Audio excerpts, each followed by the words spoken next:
Hello guys. Na ako nakita diring yaban na guys pa. So lahi siya klase pagka yaban na guys. Mura ko tatang-tang may noni guys. Suwanga pero ay nadaw siya guys, gilubag siya guys. Okay, so yan ko ano. Punga ba? Pungangon niya. Pero lahi siya klase na pagka kuan guys kanang yaban na guys. Usa na ganing ngalan ng yaban na guys. So sa pikas guys, naapoy kuan diri. Ups, dito guys.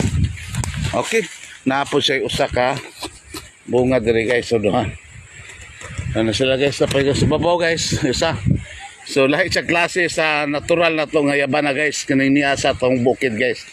So niya po siya bukid, yung tanong pero bago sa itong pananaw. So sa mga nakaila ining klase sa yaban na guys, o sa ingalan ini, so comment down below guys. Okay, daghang salamat, bye bye.